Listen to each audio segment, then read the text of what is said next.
Pancasila adalah dasar negara Indonesia yang menjadi pedoman hidup berbangsa dan bernegara. Pada sila keempat, yang berbunyi kerakyatan yang dipimpin oleh hikmat kebijaksanaan dalam permusyawaratan atau perwakilan. Sila ini menekankan pentingnya partisipasi rakyat dalam pengambilan keputusan. Dalam setiap kebijaksanaan, suara rakyat harus didengar dan dipertimbangkan. Namun, bagaimana jika nilai-nilai ini dilanggar? Kini, tanpa disadari, korupsi telah merajalela di Indonesia. Kini, tanpa disadari, korupsi sudah menjelma menjadi budaya di Indonesia. Terlebih, di Indonesia korupsi sudah menjadi hal lumrah di berbagai lapisan masyarakat, dari masyarakat muda sampai masyarakat tua. Akibatnya, korupsi telah mengakar kuat dan menjadi kebiasaan. Korupsi adalah tindakan penyalahgunaan kekuasaan, wewenang, atau kepercayaan yang diberikan untuk keuntungan pribadi, kelompok, atau pihak tertentu yang melibatkan pelanggaran hukum dan norma etika. Korupsi biasanya berkaitan dengan manipulasi sumber daya seperti uang, barang, atau informasi untuk tujuan yang tidak sesuai dengan kepentingan umum. Korupsi dapat terjadi di berbagai tingkat, mulai dari pejabat pemerintahan hingga individu dalam organisasi swasta. Berikut merupakan beberapa faktor penyebab korupsi. Yang pertama, kelemahan sistem pengawasan. Ketika sistem pengawasan tidak efektif, individu atau kelompok dapat melakukan korupsi tanpa takut tertangkap. Yang kedua, krisis nilai dan moral. Rendahnya integritas dan etika di kalangan pejabat menjadi pemicu utama praktik korupsi. Yang ketiga, ketimpangan ekonomi. Ketidakadilan dalam distribusi kekayaan mendorong individu untuk mencari cara cepat dan tidak sah untuk memperkaya diri. Yang keempat, ketiadaan sanksi yang tegas. Hukuman yang tidak cukup berat atau tidak konsisten diterapkan membuat korupsi dianggap sebagai resiko yang layak diambil. Yang kelima, budaya patronase dan nepotisme. Sistem yang memberi prioritas pada hubungan pribadi daripada kemampuan dan integritas membuka peluang besar untuk korupsi. Dengan memahami faktor-faktor ini, kita bisa lebih efektif dalam merancang kebijakan dan tindakan untuk memberantas korupsi.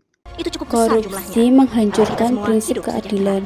Korupsi mengalihkan hak masyarakat menjadi keuntungan pribadi, menciptakan ketimpangan, dan melukai kepercayaan hukum.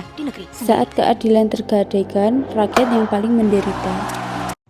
Di sore hari yang cerah, Pak Kades dan Bu Kades sedang menikmati suasana di desa 11 Maret. Hai guys, ini aku baru banget beli tas branded. Oh my god, mas tolong fotoin, pegangin dulu nih.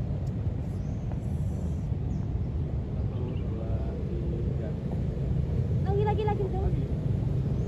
1, 2, 3. Ih, bagus banget hasilnya. Oh my god, ya ampun, makasih loh.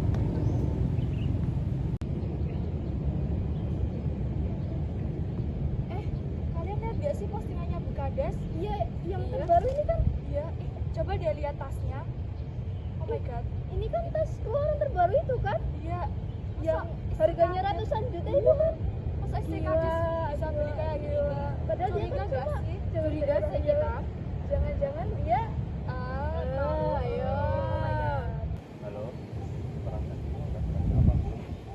Kak Kades lagi ngapain ya? Kalau udah nanti transfer ke rekening saya biasanya saja. Tapi jangan sampai ada yang ketahuan. Saya tidak mau ada yang ketahuan. Setelah merekam kejadian kemarin, Lucy pun melaporkannya ke pihak berwajib dan pihak kepolisian pun menyelidiki kasus tersebut. Selamat siang Bapak. Anda kami tangkap atas dugaan korupsi. Korupsi apa? Saya tidak melakukan korupsi apa-apa. Apa-apa ini? Silakan Anda ikut kami. Saya tidak melakukan apa-apa ini. Jangan, dia nggak korupsi. Setelah ditangkap dan terbukti melakukan korupsi, Saudara Majid, Kades 11 Maret didakwa dengan hukuman 5 tahun penjara dan denda 2 miliar. Korupsi dapat memperparah kesenjangan yang mengakibatkan ketidakadilan sosial dan penegakan hukum yang lemah, serta dapat menurunkan kualitas hidup masyarakat. Terhentinya aktivitas ekonomi menyurutkan akses pendidikan dan kesulitan mendapatkan akses kesehatan.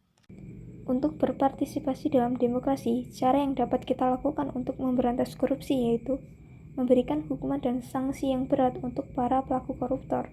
Pemerintah perlu memberlakukan adanya aturan perampasan aset dan tindak tegas lainnya bagi para pelaku koruptor. agar bisa menimbulkan efek jerah bagi mereka. Dan aturan ini diberlakukan oleh aparat seperti kepolisian, kejaksaan, dan pengadilan. Selanjutnya, jika para pelaku koruptor tersebut tidak mempunyai rasa malu dan juga rasa bersalah atas kelakuannya, kita sebagai masyarakat juga bisa ikut andil dalam memberikan hukuman bagi para pelaku tersebut.